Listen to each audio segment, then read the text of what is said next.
Hey guys, it's Candace. Lena and I are off this week, but we didn't want to leave you hanging, so we decided to release one of our Patreon exclusive episodes. This will give you a little taste, if you've ever thought of joining our Patreon, of what kind of bonus content you can expect every single month.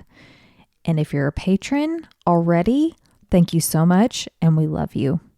Enjoy. Hey guys, it's Candace. And it's Elena. And you're listening to Cousins I Don't Cry.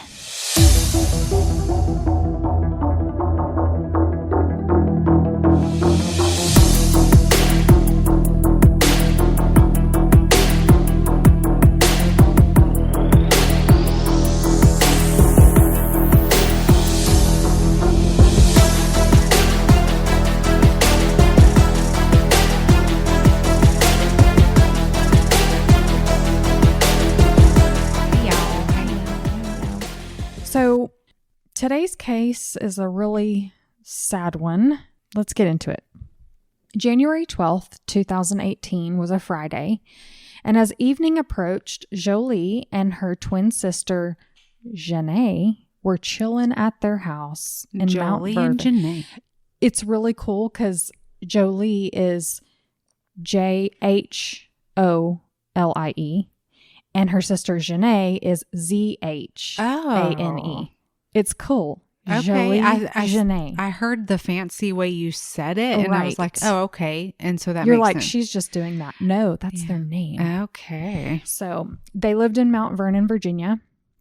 Their dad was out of town that weekend, but the 16-year-olds were good girls. They had never been left home alone before, but their uncle was pretty nearby. So if they needed anything, he was there. But what kind of trouble could you get up to?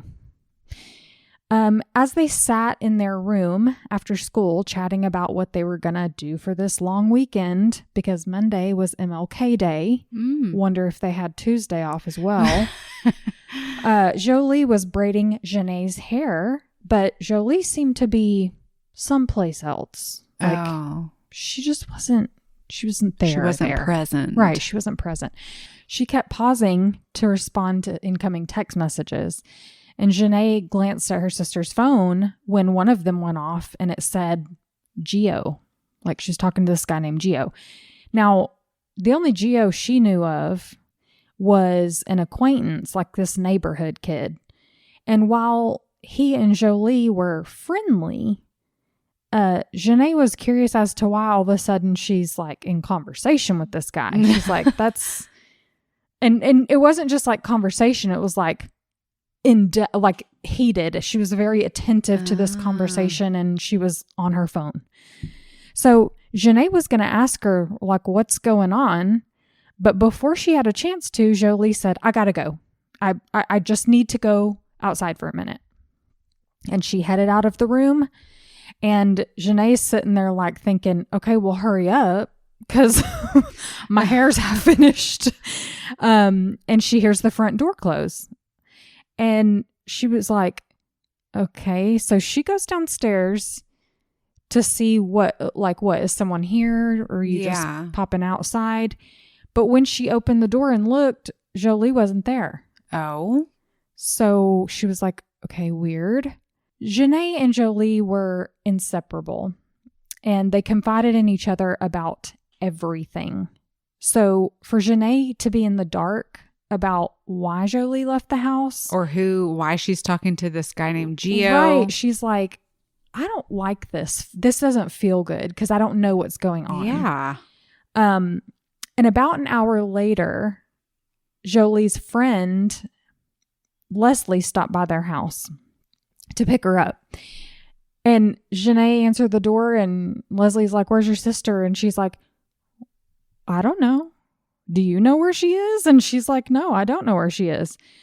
So she texted Jholie and was like, where are you? Your friend is here to pick you up. That's rude. Like, why didn't you tell anybody? Why aren't you telling anybody where you are? Yeah, you just left like, what are you doing? And it just wasn't like her sister, but she trusted her. So she was like, whatever she's doing, I don't know. But she gets a text back saying, I'm fine. I'm going to a party in Norfolk. A party? Like a party. Just... Well, Norfolk was 3 hours away. What? So Jholie never lied to Zhane, and she was like, okay, you're going to a party. And then the rest of the text just said, I'm fine. I'm fine. So she was like, okay. Like, she wouldn't lie to me. I mean, she'll tell me about this later, whatever it is, whatever's going on. She's going to tell me about it later. But still strange. You had this plan with Leslie. Right. But then you just up and leave when you're halfway done with my hair. Right. To Exactly. go 3 hours away to this party. Right. Yeah. Well, it got late. Zhane went to bed. Her sister hadn't come home. When she woke up the next morning, Jholie wasn't home. So she picked up her phone and she called. Jolie's phone went straight to voicemail. And that's when Zhane started to panic. Oh my gosh. None of this had felt right from the start, but she's not home. And now her phone's off, dead or off or whatever it is. So Zhane calls her uncle. She's like not ready to get her parents involved yet. Yeah. She asked him if he had heard from her, told him what happened. And he's like, you need to call your parents. You need to call your dad. Oh, no. Well, she called her dad. He hadn't heard from her. She called her mom, who lived in Texas, actually. She hadn't heard from Jholie. And like I said, their dad was out of town on business. So now everyone's starting to panic.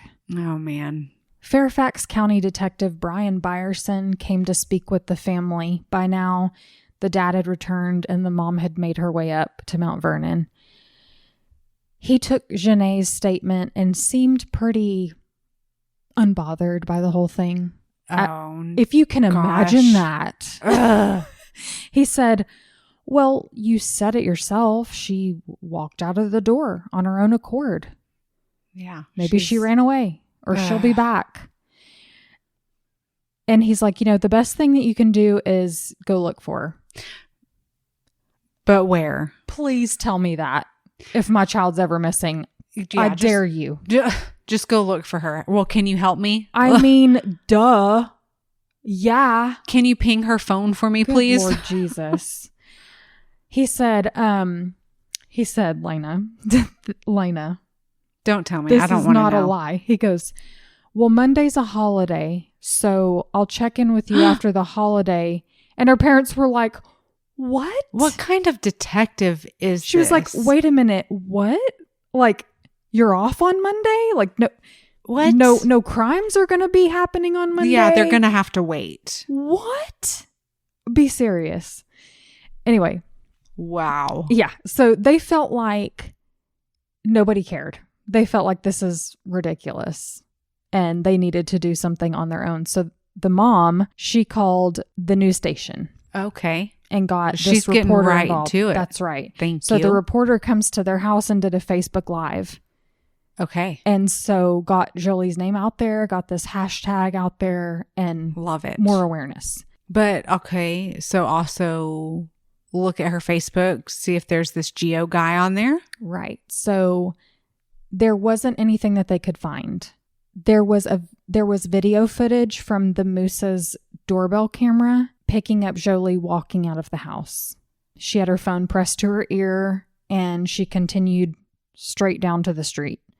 And then she goes out of frame. That's it. And so there's no car that could be seen there's from no car. I mean, there's cars in the driveway, I think, if I recall correctly, but no car that you can see. Okay. You can't even see her walk very far because she just walks out of frame. So, but she was walking fast. She was walking out of the door with intent and she was talking to someone on the phone and appeared to be like looking to meet someone. Okay. Like she's looking around to see where this person is. So Zhane told her parents about Jholie had been texting this guy, Gio. No, he doesn't get the cool pronunciation. Fancy. So she's like, I think this guy, Gio, is who she was going to meet.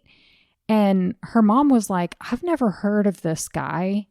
And Jholie told her mom, like if she liked a guy or whatever, she would have told her mom. And so she's like, okay, well, we got to find this Gio guy. Right. So nobody really knew who he was, but Sorrel, Jholie's dad, started calling around. He called the barbershop. He called the, neighborhood grocery store. Does anybody know a guy named Gio? We're trying to get his information. Okay. And just, give him our contact information, have him call us. Also, he called Jolie's ex-boyfriend, Nebu. But Nebu said, he had been abiding by that restraining order that Jholie filed against him 4 months prior. Oh, well, I'm glad he's... You want to talk about that? Yes, can we? Because is he really abiding by Lena's it? like, go on. So Nebu and Jholie, that was like her first real relationship. And though they had only lasted about 6 months, it was a tumultuous relationship. They fell fast and hard for each other, but they fought all the time. And Jolie's family knew, like, this isn't right. Just, you need to get rid of him.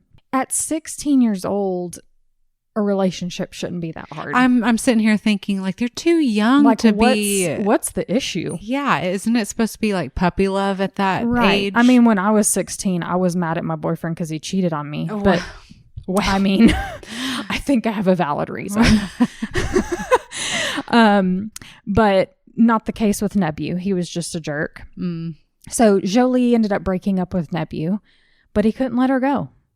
September 15th, 2017, Nebu followed Jholie home and somehow laid in wait for her in the bushes. Oh.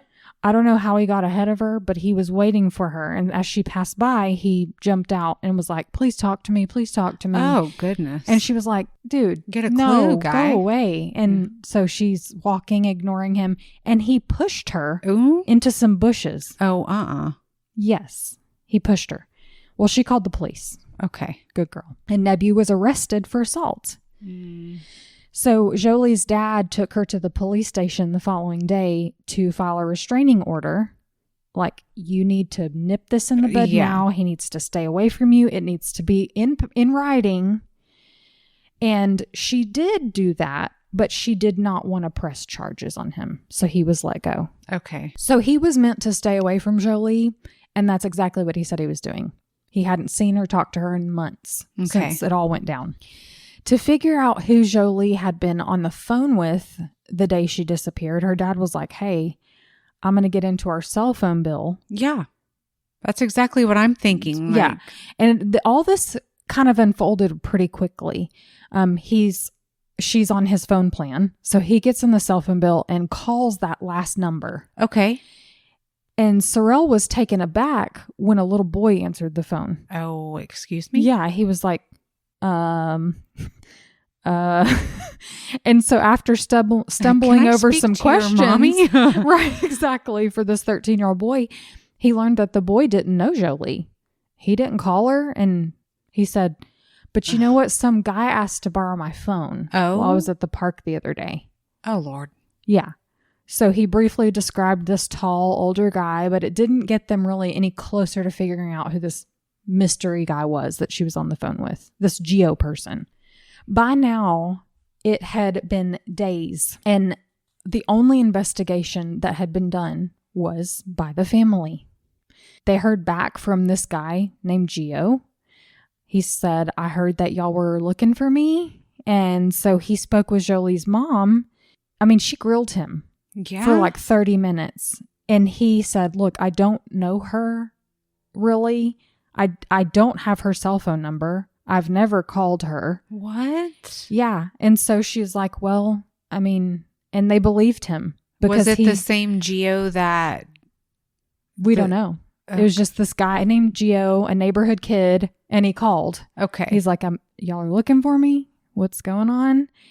And I think she felt reassured that it probably wasn't him because he called them, to say, hey, Surely he wouldn't have. Right. He wouldn't have called. I mean, if you wouldn't, would you?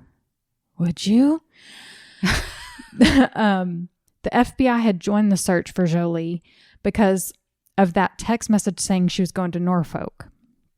and possibly that she may be crossing state lines. So they got involved while waiting on the warrant for full access to Jholie's phone, because we know that can take days. Right. And in this case, they told the family it could take up to 2 weeks. Police were able to track Jholie's phone from her last ping. So they got the location, they just hadn't got the data, like all the data. Well, time's a ticking. Right. The last ping that she had on her cell phone was from a local neighborhood park.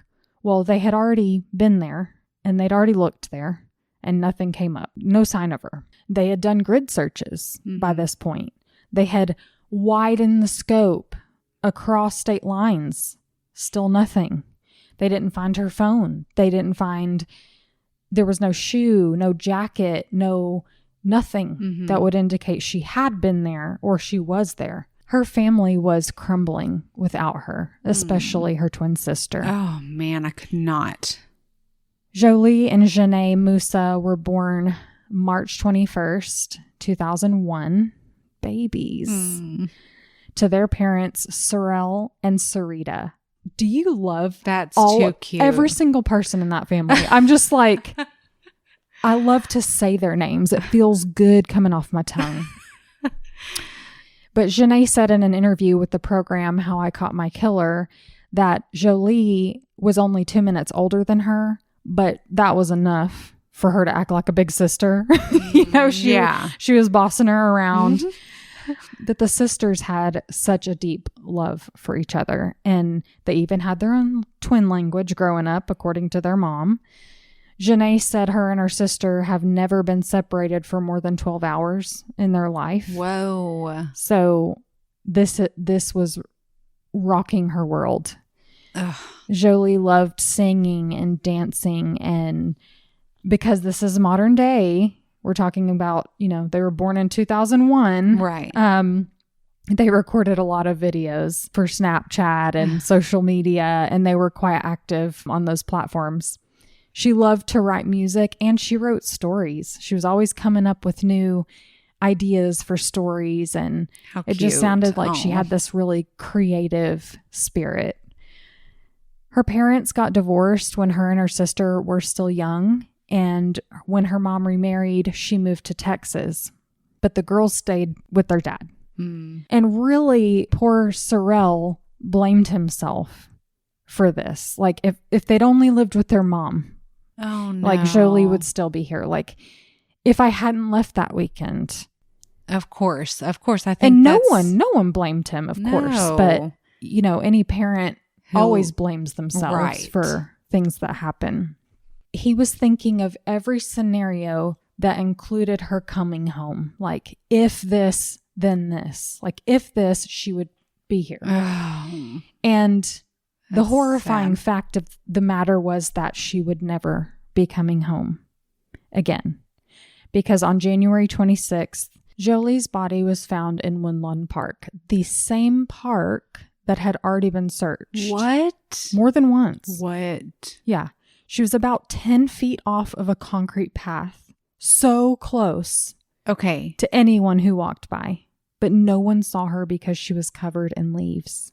Oh my gosh. She was just a mound of leaves. No. Oh, I don't like that. Zhane remembers the day that she found out her sister was dead. The detective came into their house and whisked her parents upstairs to break the news, and she heard her mother screaming. And the air left her own lungs. I mean, she knew that a part of her was gone forever. Oh, my heart hurts. I know. Jholie's life was celebrated by hundreds of people who gathered in Memphis, Tennessee. I'm not sure why the funeral was held there. Jholie was cremated, but her celebration of life was in Memphis, Tennessee. But the soft music was playing, people were crying here and there. And like a scene out of a movie, Zhane stood up and erupted into anger. Like she literally had to be carried out of there. Oh my gosh. In the middle of the funeral. Could you imagine the energy going through her body? She was so mad. She was mad at Jholie for leaving. She was like, you left me. You left me here on this earth. Oh my God. You left me here forever. And she just, like, No. we were supposed to do life together. The messiness and the exhilaration of being an adolescent and growing up, the college years. We were supposed to do that. Get married. The weddings that you're going to be in each other's wedding. Oh. That we were supposed to grow up together. The person who she could be her absolute self with, who she told all her secrets to, was gone. And she did not know how to cope with that. Yeah. At 16 years old. Right. Speaking of secrets, though, Jholie had told Zhane something that she didn't want anyone to know. But after hearing that Jholie had been strangled to death, Zhane knew she needed to tell her parents a horrifying truth that she'd been hiding for weeks now. Oh, no. So what Zhane knew that no one else knew was that Jholie and Nebu were secretly seeing each other. So they had been seeing each other. They weren't fully back together or anything like that, but they would meet up in secret and communicate by phone. That is until Nebu assaulted Jholie again. Now, remember that restraining order? Right. When he pushed her into the bushes. Well, the high school moved him to a new school. Oh. Yes. Wow. Which, that's interesting that the high school would go to those links, but the police department wouldn't. Exactly. Well, this significantly disrupted his life, and he blamed Jholie for that. He took no responsibility for his violent behavior towards her. I mean, he got himself removed from that school. Yeah. He got the restraining order. It was his actions. He got himself arrested.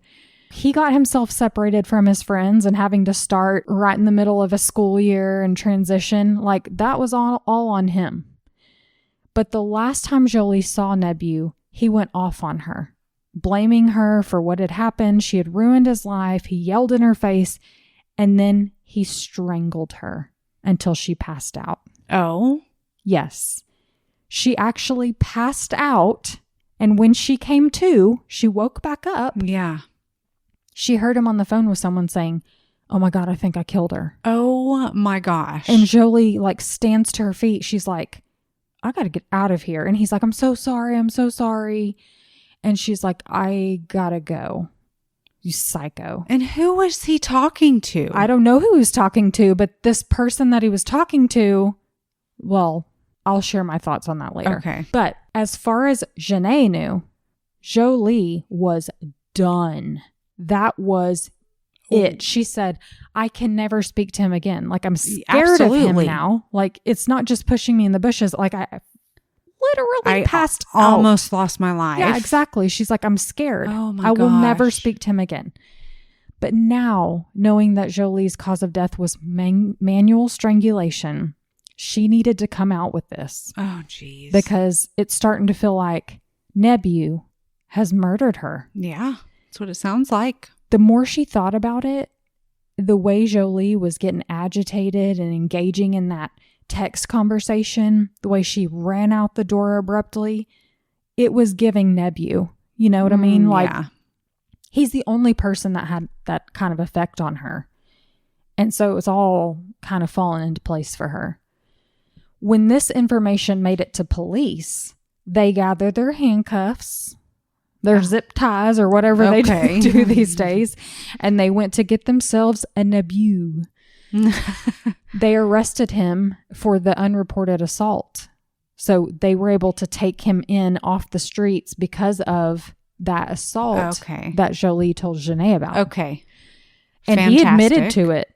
He admitted to it. He didn't resist. He said, "Yeah, I choked her that time," whatever it was. And in fact, after slapping the cuffs on him, he turned and asked the detective if they could speak. Oh. So he took him into the interrogation room, and Nebu said that on January 12th, he had been texting with Jholie. There was no Geo. Jholie had saved Nebu's number as Geo. So even her sister wouldn't know. Oh. Yeah. No, secrets. I know. No. So Nebu went to Woodlawn Park, which was walking distance from Jolie's home, and used this little boy's cell phone. Premeditated. Yeah. He used this little boy's cell phone so he would not have his number on her phone. Right. So I don't know what he said to her to get her out of the house. It feels like she was so done with him. So I don't know. But domestic situations, it doesn't matter what he said. I mean, we'll likely never know that. Well, and teenage adolescence, you don't think about the things of, what could happen. Exactly. But, she said she'd be right back. She told her sister, and then she walked out the door. Now, when she got to the park, Nebu begins to argue with her. Imagine this. And he told the detective that's when he put Jholie in like an MMA type chokehold. And he squeezed her until she went limp. Oh my gosh. And he knew this was different from last time. He knew that he had killed her this time. He just knew. It's like progressing. Right. Yeah, escalating for sure. Now, he dragged her body from the path that they were on, which a child throwing a stone that's the distance. And then he covered her with a mound of leaves. And he hears her phone going off. Oh, geez. And it's Zhane. Oh, my God. So he texts her back saying, I'm going to go to a party in Norfolk. Wow. Tampering with evidence. Exactly. So he's trying to distance her to give himself time to, get back home, let his parents see him, blah, blah, blah, blah, blah.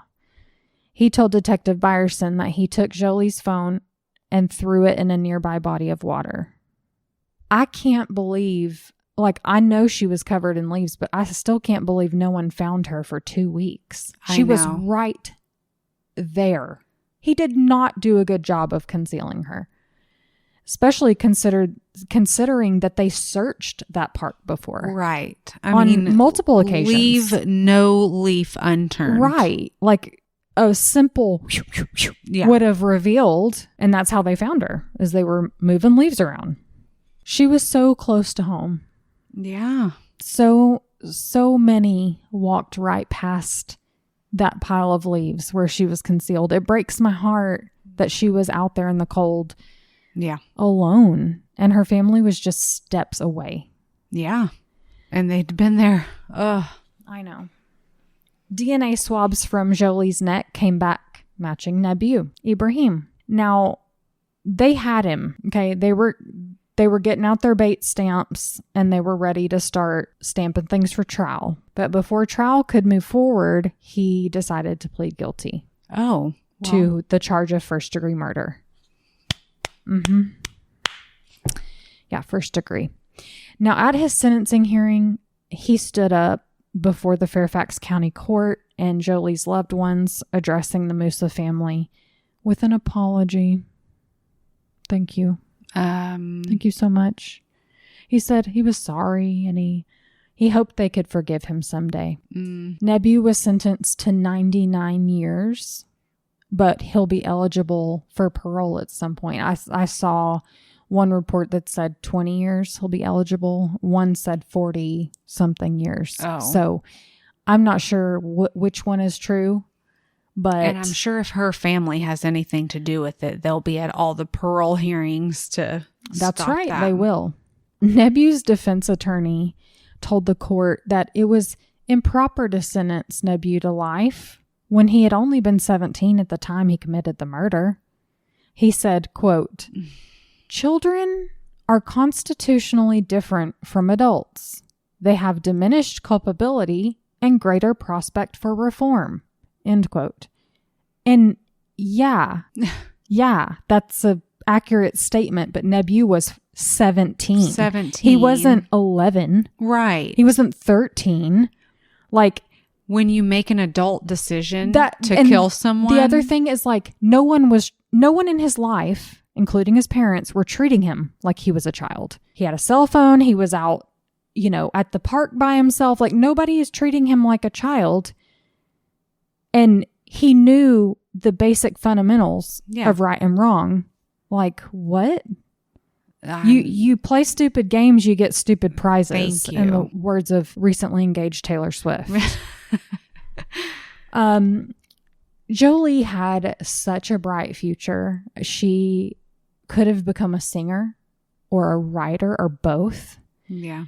Her absence will never get easier for her family, especially her twin sister, Zhane, her womb mate. No. Jolie's mom and sister and cousin established the Importance of You, which is a resource for intimate partner violence.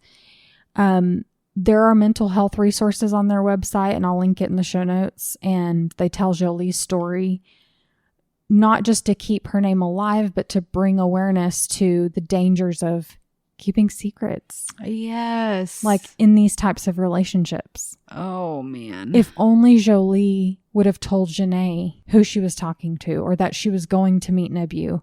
Like, if I'm not back in 10 minutes, come and get me from the park, or whatever it is. Right. Like, who knows what might have happened. Maybe she couldn't have saved her, but maybe she could. So often we talk about intimate partner violence in adult relationships. Right. But it can crop up anywhere in these younger relationships as well. I mean, for an adolescent navigating development, pretty much everything feels confusing, you know, and like the highs and the lows and being misunderstood. I know when I was an adolescent, that was my biggest thing, was feeling like no one understood me or my intentions. And young love is supposed to be easy. Like, it's supposed to be easy and honeymoon the whole time. Puppy love. I know. The simplicity of being all in on someone who's all in on you. Like, there's no greater feeling than being an adolescent and being in love. Yeah. Young girls, if you're listening, if no one has told you lately, you're worth more than you think. Yes, absolutely. Jolie's aunt called her a lighthouse in a dark place. Her smile brightened people's day, and her joy was infectious. And I just hope that this story helps someone out there realize their worth.